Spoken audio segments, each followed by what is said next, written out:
In the Middle Ages, the majority of people lived as peasants, a term that encompassed both serfs and free laborers working the land. They formed the backbone of medieval society, providing the food, labor, and resources necessary to sustain feudal economies. Though often overlooked in popular narratives, peasants played a critical role in the functioning of the medieval world. Peasants typically worked in rural settings, either on land they owned or, more commonly, on land that belonged to a lord. The structure of medieval society, with its hierarchical system of nobility, clergy, and peasantry, meant that peasants had little power or autonomy. Their lives were shaped by the agricultural calendar, with much of their work dictated by the needs of the land and the seasons. Understanding the life of a peasant in the Middle Ages requires recognizing the sharp divisions of class and the limited freedoms that peasants experienced. For some, these divisions were exacerbated by their status as serfs, laborers bound to the land they worked for a lord. Others, known as free peasants, owned or rented their own land and had more autonomy, though they were still subject to taxes and duties. These differences, while notable, do not change the fact that all peasants face similar hardships, including backbreaking labor, minimal personal wealth, and the ever-present threat of famine, disease, and war. This exploration will dive into the daily lives of these peasants, their work, their homes, their food, and their family lives, painting a picture of how the majority of medieval Europeans lived, far removed from the power and glamour of the nobility.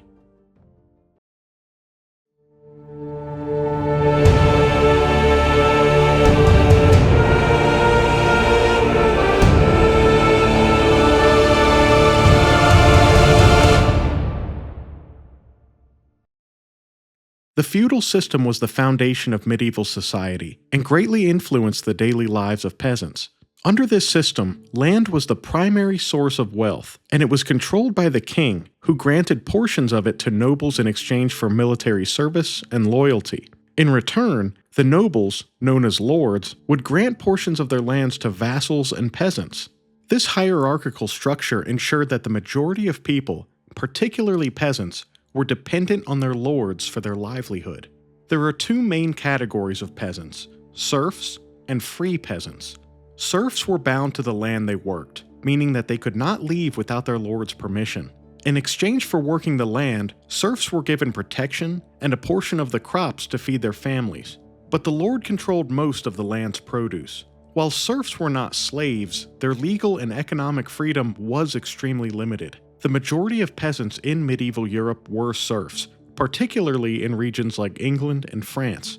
On the other hand, free peasants had more autonomy. These peasants owned their land, or rented it from a lord, and had the ability to move from place to place if they wanted to, though they were still subject to taxes and rents. Despite this greater freedom, free peasants still faced significant challenges, including heavy taxes, military service, and the constant threat of losing their land if they were unable to pay their dues.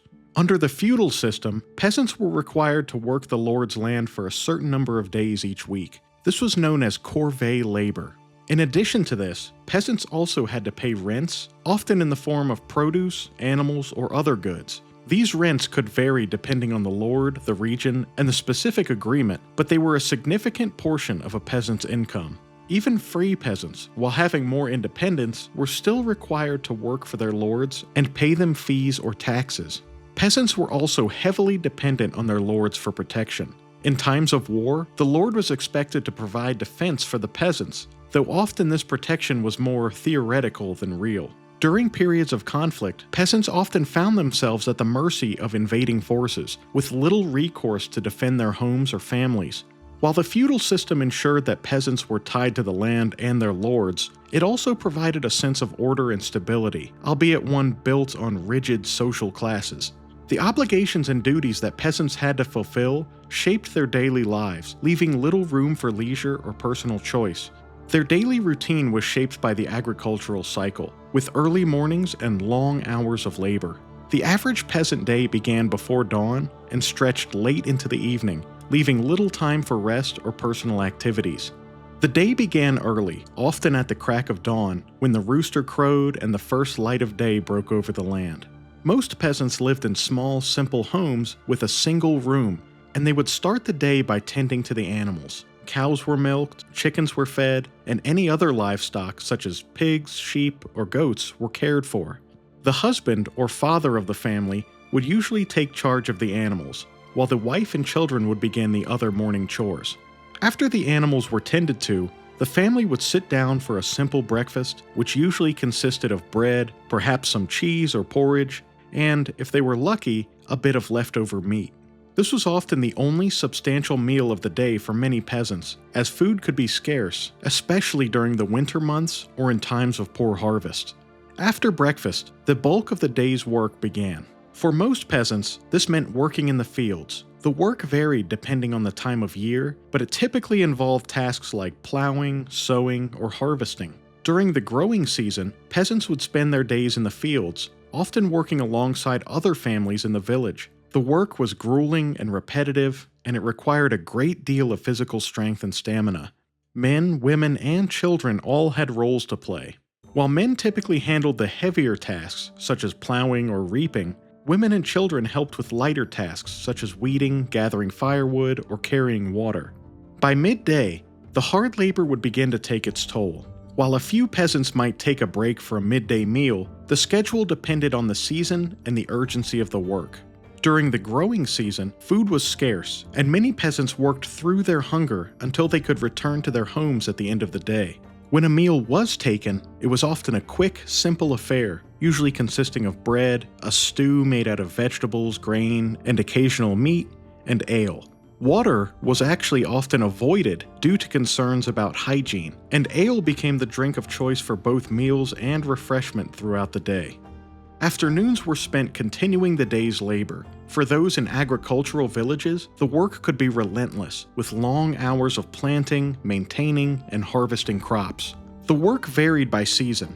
Springtime saw the sowing of grains, summer was the time for weeding and tending crops, and autumn was focused on gathering the harvest. Winter, while a period of rest, came with its own set of chores, such as caring for the animals, repairing tools, and preparing for the next growing season. As the day would wind down, peasants would return home to their modest dwellings, often sharing a single room with their entire family and the livestock. The evening meal, similar to the midday meal, was often simple and hearty. Soups, bread, and whatever vegetables or meat might be available were the standard fare. In wealthier households, there might be more variety in foods, but for most peasants, meat was a rare luxury. Some regions had access to fish or small game, but for many peasants, their diet mainly consisted of grains, vegetables, and dairy. After the meal, families often gathered around the hearth to talk, tell stories, or prepare for the next day's work. As night fell, the work of the day was done. Life for most peasants was exhausting, and rest was a precious commodity. But the physical toll of their labor left little time for leisure or relaxation, and many peasants often went to bed early, ready to begin the cycle anew the next morning. The diet of a medieval peasant was simple, based largely on what they could grow or raise themselves.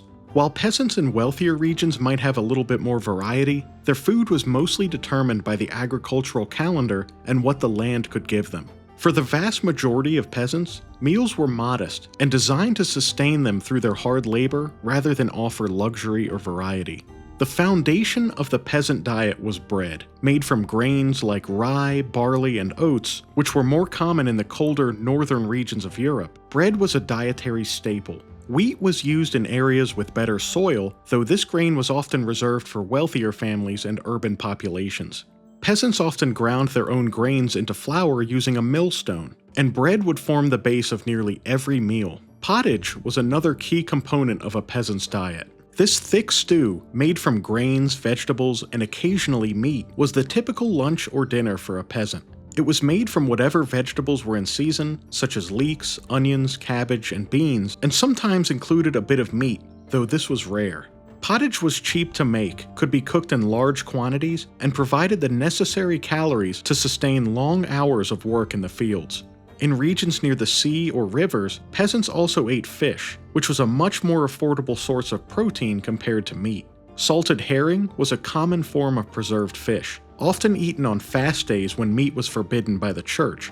In coastal areas, fresh fish might be more readily available, though it often would be considered a luxury item for wealthier families. While meat was less common in a peasant's diet, it was still an important part of the medieval food chain. Peasants kept pigs, goats, and cows for meat and dairy products. Pigs were particularly valuable because they could be slaughtered for both meat and fat, with sausages being a popular preparation. The meat from cows and sheep was more common during festivals or when a family needed extra sustenance.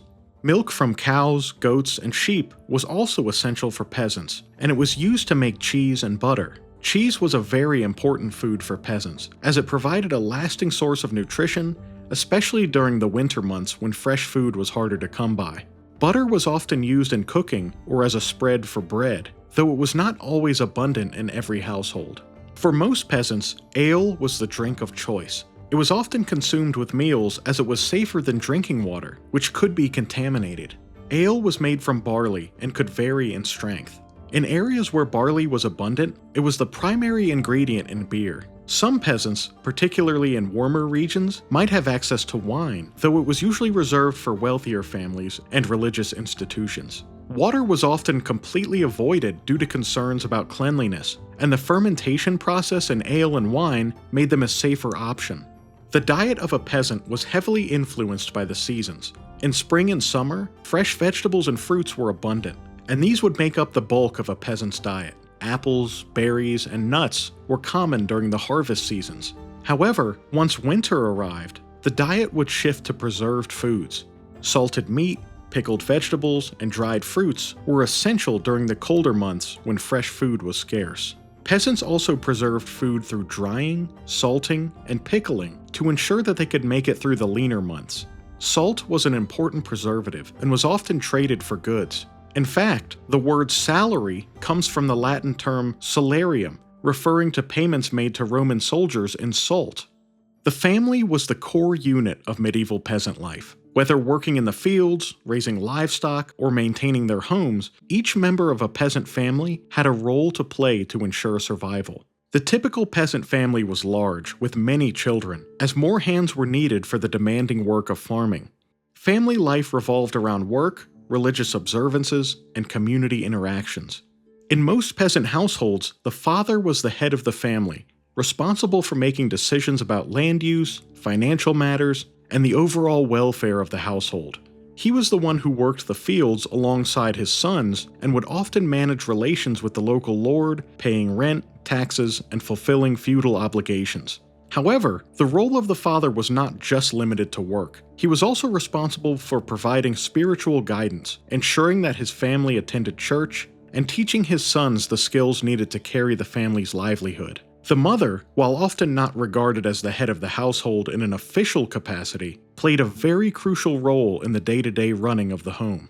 She was responsible for cooking, managing the household, and overseeing the care of animals. In addition to these duties, the mother helped tend the garden, harvest food, and sometimes even helped with agricultural tasks, depending on the region and the time of year. She also taught the daughters important domestic skills, such as weaving, spinning, and food preparation.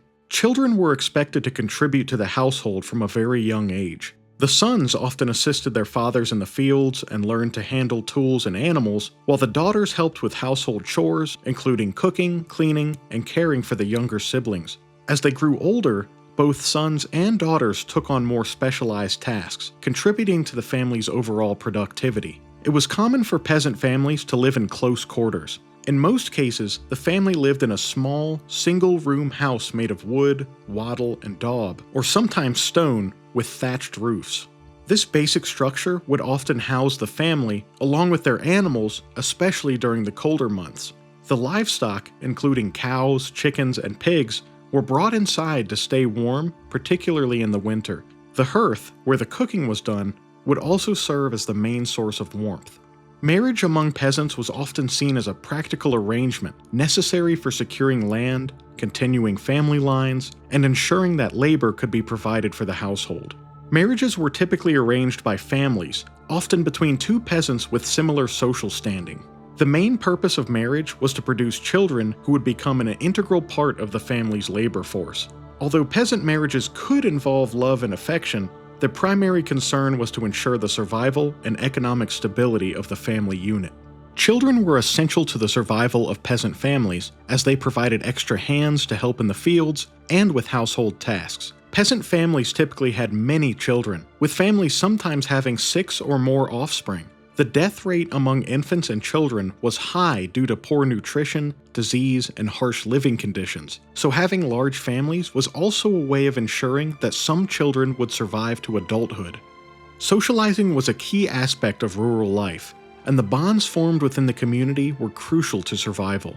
In the winter months, when farm work would slow down, families might engage in crafts, such as spinning wool, weaving cloth, and making tools or household items. Peasants also participated in festivals and celebrations tied to the church calendar, such as Christmas, Easter, and local feast days. These events provided a welcome break from the grueling work of farming and allowed peasants to socialize, drink, dance, and celebrate together. For many peasants, life was tough, and personal leisure was a rare luxury. However, these moments of community and family life provided some relief from the daily struggles, and they were essential to maintaining mental and social well-being. Like I mentioned before, religion played a central role in the life of every medieval peasant. The church was not just a place of worship, it was a guiding force that influenced nearly every aspect of daily life. From the moment of birth to death, peasants relied on the church for spiritual guidance, education, and community. The Catholic Church, with its network of parishes, priests, and monks, provided peasants with a sense of structure and order, both in the present and the afterlife. The parish priest was the most important religious figure in the life of a peasant. These priests were responsible for leading Mass, administering sacraments, and offering counsel to peasants in their care. For many peasants, the priests were also one of the few literate people they encountered, and the church was a place of education where peasants would learn prayers, Latin hymns, and the teachings of the Bible, often interpreted for them by the priests as most peasants could not read. Peasants were expected to attend Mass on Sundays and holy days, which meant that religion was a central part of their weekly routine.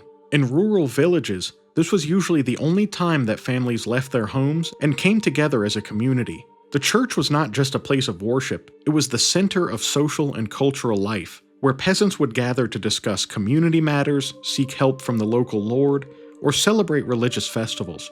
The sacraments of the church, such as baptism, marriage, and last rites, were key moments in a peasant's life. These rites were seen as essential to their spiritual well-being, ensuring their salvation in the afterlife. Peasants were also expected to pay tithes, a form of taxation to the church, which was often 1/10 of their income or produce. This system helped maintain the church's influence and provided the clergy with resources to support their religious duties. Religion in the Middle Ages wasn't just about the formal rites of the church. The belief in the supernatural was pervasive, and peasants often had a deep connection to local superstitions and folk traditions. Saints were believed to have specific powers over various aspects of life, such as healing, fertility, and protection. Pilgrimages to holy sites were common, and peasants would often make long journeys to shrines in hopes of receiving divine favors or healing from illnesses. In addition to Christian beliefs, medieval peasants also held onto older pagan traditions, especially in rural areas where the church had less influence. These might include rituals tied to agricultural cycles like planting or harvesting prayers, or local customs involving protective charms, amulets, and spells. While the church officially condemned such practices, they persisted as part of the spiritual fabric of rural life. Life for a medieval peasant was not only defined by hard work, but also by the constant struggle to survive under harsh and often unforgiving conditions. Peasants lived under the shadow of various threats, many of which were beyond their control. These included natural disasters, warfare, disease, and the often exploitative nature of the feudal system that shaped their lives. Despite these constant challenges, peasants showed remarkable resilience in their efforts to endure and persevere. One of the most persistent threats to the survival of peasants was famine. Agriculture was the cornerstone of the medieval economy, but farming was highly susceptible to the whims of nature. Poor weather, crop failures, and unforeseen events could quickly lead to food shortages. The most common cause of famine was a bad harvest, which could be triggered by factors like droughts, floods, or a cold growing season. Even a single year of bad crops could lead to a crisis that affected the entire population. Peasants depended on a variety of crops, such as wheat, barley, rye, and oats, as well as vegetables like peas, beans, and cabbage. However, when the crops failed, peasants were left without the food they needed to survive. The effects of famine were devastating. People could go hungry for months, and malnutrition led to widespread disease. During times of food scarcity, peasants were often forced to eat anything they could find, even turning to bark, roots, and grass to stave off hunger. In the worst cases, cannibalism was reported during extreme famines. Even when the harvests were good, food was still scarce for many peasants, as a large portion of the crops went to the local lord in the form of tithes and rent. What remained was often insufficient to fully sustain the family, and peasants had little means to store food for the winter. It was a harsh and unpredictable existence. Disease was another constant threat to peasants. The lack of sanitation, crowded living conditions, and poor nutrition made peasants highly vulnerable to illness. Plague, smallpox, typhus, and cholera were frequent threats, and outbreaks of these diseases could decimate entire villages. The most famous and devastating outbreak was the Black Death, which took place in 1347 to 1351, and it wiped out roughly 1/3 of Europe's population, including countless peasants. The plague was spread by fleas carried by rats, and once it entered a village, it spread very quickly. Symptoms included fever, painful swelling of the lymph nodes, and skin discoloration. The Black Death left a profound impact on Europe's social and economic structures as it decimated the labor force, leading to a shortage of workers and a shift in power dynamics between peasants and landowners. While the Black Death is the most infamous, peasants were also susceptible to other diseases like leprosy, which was seen as a highly contagious and stigmatized affliction. Leper colonies were established to isolate infected individuals, but many peasants, particularly in rural areas, had little access to proper medical care, and illnesses often went untreated, leading to high mortality rates. The constant threat of war also loomed over peasants. Medieval Europe was often embroiled in conflict, whether local feuds between rival lords, large-scale wars between kingdoms, or external invasions. The 100 Years' War, which took place from 1337 to 1453, between England and France, for example, had a profound effect on the peasantry. Battles and raids disrupted villages, destroyed crops, killed livestock, and forced peasants to flee from their homes. Peasants were often caught in the crossfire of these conflicts, as they had no means of defense and were at the mercy of the warring factions. Even during peacetime, peasants had to contend with the feudal obligations imposed by their lords, which often required them to serve in the military during times of war. This meant that peasants could be called away from their work to fight in battles that did not directly concern them, leaving their families and lands vulnerable to exploitation or ruin. In some cases, peasants might be forced to support the wars of their lords by providing food, labor, or funds. This not only drained their resources, but left them vulnerable to violence and pillaging by enemy forces or mercenaries. Wars and invasions brought an additional layer of hardship to peasant life, disrupting their already precarious existence. While the feudal system provided a degree of stability and protection, it also placed peasants in a highly dependent position. Lords were often the arbiters of the peasants' lives, controlling the lands they worked, the produce they grew, and even the personal freedoms of the peasant families. Serfs, in particular, had little recourse to escape the burden of servitude. They were often bound to the land and could not leave without their lord's permission. Peasants were also heavily taxed, not only by the lord but also by the church. These taxes were collected regardless of a poor harvest or famine, putting immense pressure on already struggling families. Even if a peasant had worked hard to produce a good crop, much of it would go to the lord or the church, leaving little for personal consumption. The lack of legal rights for serfs and the heavy burdens placed on them often led to peasant revolts. One of the most famous revolts was the Peasants' Revolt in England in 1381, which was sparked by oppressive taxes and the harsh treatment of peasants. Though the revolt was ultimately crushed, it highlighted the deep frustrations and inequalities faced by the peasant class. The lives of peasants in the Middle Ages were shaped by hardship, toil, and a rigid social structure that offered little room for upward mobility. Yet, Despite the overwhelming challenges they faced, peasants were the bedrock of medieval society. They fed the population, they fueled the economy, and in many ways helped maintain the stability of the feudal system. Their role may have been humble, but their contributions were indispensable. Peasants worked the land under the constant threat of famine, disease, and war, enduring lives marked by physical labor, scarcity, and the occasional hope for better times. Their daily routine, focused on the cycles of planting, harvesting, and surviving, were dictated by the seasons and the demands of their lords.